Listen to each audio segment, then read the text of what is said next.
All right, so today we are diving into a story that's pretty well known, I think, but we're going to uncover some things about the resurrection of Lazarus that I bet you've never heard before. Yeah, we're going way beyond the kind of traditional biblical account, with the Urantia book, and we're going to look at it with fresh eyes. The Urantia book, I have to admit, that is not something I'm super familiar with. I- So what is it about this text that makes it unique when we're looking at the Lazarus story? Yeah, think about the Urantia book as this gigantic cosmic drama, and the Lazarus story is like one little act in this huge play. So we're getting like context and backstory and motivations for things that you would just not believe. Okay, so you've definitely piqued my interest there. All right, so let's set the scene. We're in Bethany, right? We are in Bethany. Yeah. Yeah, but forget that little, kind of quaint village vibe. The Urantia book gives us a very different view of Lazarus and his family. Hmm. They were wealthy. First of all, they were landowners. They even had a private tomb, which back then that was a big deal. Oh, okay. So I always pictured them as just kind of like simple folk. So that really changes things. It does, yeah. It completely changes the way that their relationship with Jesus is framed Mm. and the whole social dynamic. So now imagine the two sisters, right? Mary and Martha dealing with this grief, but in very different ways. Okay. Mary is just utterly heartbroken, overcome with emotion. But Martha is kind of an interesting character because she's devastated, obviously. But she's got this tenacious hope, and she's the one who sends word to Jesus in the first place Oh, interesting. because she believes that he can do something about it. Yeah, that makes sense. I mean, their contrasting personalities would just make that whole situation even more intense. Oh, absolutely. And Yeah. to even really understand how deep their hope and despair was, we have to understand the cultural context, right? Because Jewish mourning customs were very, very serious business. And especially the third and fourth days after death were very pivotal. What was so important about those days? Well, it was believed that by the fourth day, the soul would have actually departed from the body after kind of lingering around for a while and gone on to the afterlife. So Yeah. hope had pretty much vanished by that point, at least in the earthly sense. Yeah, so every hour that passed every day must have just been unbearable. Oh, absolutely. The clock is ticking and their brother is gone, and they're just desperately hoping that Jesus will show up in time. Okay, and this is where things get really interesting. Because Jesus, he's not exactly known for always being on time. That is an understatement. When Jesus finally gets to Philip, Bethany Lazarus has been dead for 4 days. 4 days, the stakes just got real. Yeah. It's day 4, Lazarus is gone, and Jesus rolls into town, and there's this palpable sense of like anticipation, but also probably a bit of judgment. Oh, totally, right? Like, where you been, man? We sent you a message. But what does the Urantia book say about this arrival? There's got to be more to it than just like, everyone's happy to see Jesus. The Urantia book really gets into the psychology of the moment, especially when it comes to Jesus, because on the surface, everybody's glad he's there. But also, I think there's this feeling of, well, we thought you were going to heal him before he died. All right, like, oh, here's the healer. What took so long? Exactly. So there's this weird kind of awkward tension almost when Jesus shows up, and those little details that the Urantia book picks up on that are so fascinating. Okay, give me an example. Like, look at how Martha reacts when she hears Jesus has come. She runs out to meet him, but Mary stays home. Classic Martha, right? Yeah. Always the one taking charge. Oh, yeah, Martha's the one in the kitchen making sure everybody's fed while Mary's off writing poetry, Yes, exactly. But listen to how Martha greets Jesus.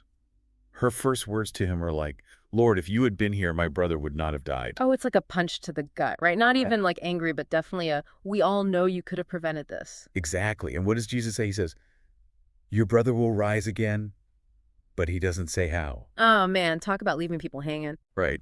And this is where it gets even more intense because Jesus asks for Mary, and when she comes to him, she falls at his feet and basically repeats what Martha said, and it's like the weight of their grief, the sound of the mourners, it all gets to him, and he weeps. Wait, hold on. Jesus starts crying for someone he supposedly knows he can bring back to life. That's kind of strange, right? It is strange, and it's a detail that in the traditional biblical account is kind of glossed over. Yeah.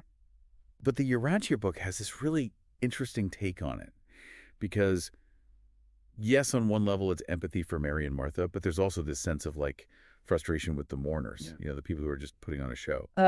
Yeah, the ones at the funeral that are making sure everybody sees them crying. Exactly. And it's like Jesus sees right through that. But the Urantia book suggests there's something even deeper going on here. Okay, you got to tell me more. Okay, so according to the Urantia book, Jesus might actually be grappling with the implications of what he's about to do because raising Lazarus from the dead This isn't just some personal favor. It's a huge deal. Yeah, this is going to have massive repercussions. Oh, absolutely. This is going to rock their world. And here's the real kicker. The Urantia book tells us that celestial beings were already in position, ready to act, before Lazarus even died. Wait, so this wasn't just a spur-of-the-moment miracle. This was planned. That's what it sounds like, and it really makes you rethink the whole timeline, because why would Jesus wait if he knew Lazarus was sick? It's like he wanted people to think, well, it's too late now. And that's where we get into some really wild territory, because what happens next really challenges everything we think we know about, life and death and the soul. Okay, lay it on me. All right, so Lazarus is dead. Jesus is there. Everybody's like, what's going to happen? This is where it all goes down, right? And this is where the Urantia book throws in something you don't expect. Okay, are you ready for this? The actual resurrection only takes 12 seconds. 12 seconds. So there's no, like, big mystical ritual or anything? Nope, 12 seconds. It's like flipping a switch. And I think that's really important because it emphasizes the power behind what's happening. This isn't some parlor trick.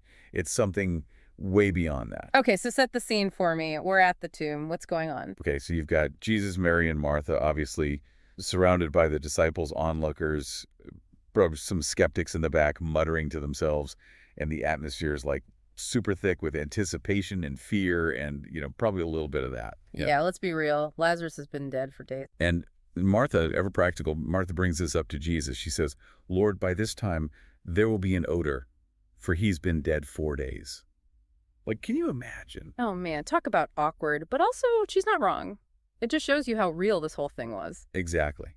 But Jesus gently reminds her about the importance of faith, and then he turns toward the tomb, and he speaks to Lazarus directly, like he's not even talking to a dead person. He says, Lazarus, come out. And then what happens? Does lightning strike the earth? Does the sky open up? Nope. 12 seconds later, Lazarus walks out of the tomb wrapped in grave clothes, face covered but alive. I can't even imagine witnessing that. Like, all your doubts would just vanish. And the Urantia book talks about how people reacted. The apostles were apparently pretty calm. They'd seen Jesus do some wild stuff, but everyone else was terrified. Well, yeah. I mean, you're seeing something that's supposed to be impossible. It makes you rethink everything. And that's where the Urantia book takes it a step further, because it doesn't just say, oh, it was a miracle. It actually explains that Lazarus's soul hadn't gone anywhere.